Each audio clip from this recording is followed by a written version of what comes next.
Hello, ഇന്ന് beef റോളാണ് ഉണ്ടാക്കാൻ പോകുന്നത്. അതിനായിട്ട് ഒരു പാത്രത്തിലോട്ട് ഒരു 1/4 ടീസ്പൂൺ ഈസ്റ്റ്, 1/2 ടീസ്പൂൺ പഞ്ചസാര ഇട്ടിട്ട് ചൂടുവെള്ളം ഒഴിച്ച് മാറ്റി വയ്ക്കാം കേട്ടോ.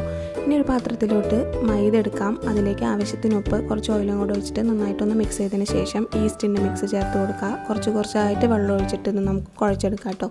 ഇടയ്ക്ക് എണ്ണയും ചേർത്ത് കൊടുക്കണം, അല്ലാന്നുണ്ടെങ്കിൽ നമ്മുടെ കൈമ ഒട്ടിപ്പിടിക്കും. ഇനി അവസാനം കുറച്ചും കൂടെ ഓയിൽ ഇതുപോലെ ചേർത്ത് കൊടുത്തിട്ട് ഒരു 2-3 മണിക്കൂർ നമുക്കിത് റെസ്റ്റ് ചെയ്യാൻ വെക്കാം കേട്ടോ. ഞാനിവിടെ ബീഫ് വേവിച്ചെടുത്തിട്ടുണ്ട്. അതിതുപോലെ കുഞ്ഞു പീസാക്കിയിട്ട് പിച്ചി എടുക്കാം കേട്ടോ. ഇനി ഒരു പാൻ അടുപ്പത്തോട്ട് വയ്ക്കുക. അതിലേക്ക് കുറച്ച് ഓയിൽ ഒഴിച്ച് കൊടുക്കുക. കുഞ്ഞായി അരിഞ്ഞ സവാള ചേർത്ത് കൊടുക്കാം. ജസ്റ്റ് ഒന്ന് വാടി വരുമ്പോൾ അതിലേക്ക് ഇഞ്ചി വെളുത്തുള്ളി ചതച്ച് ചേർത്ത് കൊടുക്കുക. പച്ചമുളക് ചേർക്കണം എന്നുണ്ടെങ്കിൽ ചേർക്കാം കേട്ടോ.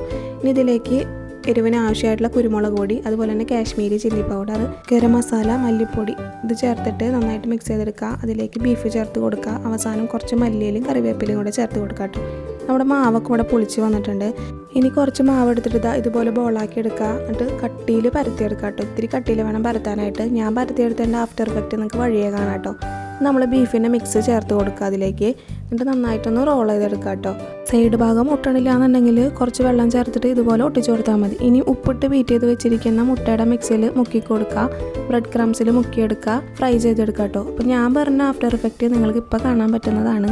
അത് ഇതുപോലെ ഒടിഞ്ഞു പോയി. ഞാൻ ഇത്തിരി കട്ടി കുറവിലാണ് പരത്തിയെടുത്തത്, അതുകൊണ്ടാണ് അങ്ങനെ ആയത്. സംഭവം രസമുണ്ടായിട്ടോ. എല്ലാവരും ഒന്ന് ട്രൈ ചെയ്ത് നോക്കണേ. അപ്പോൾ നിങ്ങൾക്ക് എൻ്റെ റെസിപ്പീസ് ഇഷ്ടപ്പെടുന്നുണ്ടെങ്കിൽ ലൈക്ക് ചെയ്യാനും സബ്സ്ക്രൈബ് ചെയ്യാനും മറക്കല്ലേ.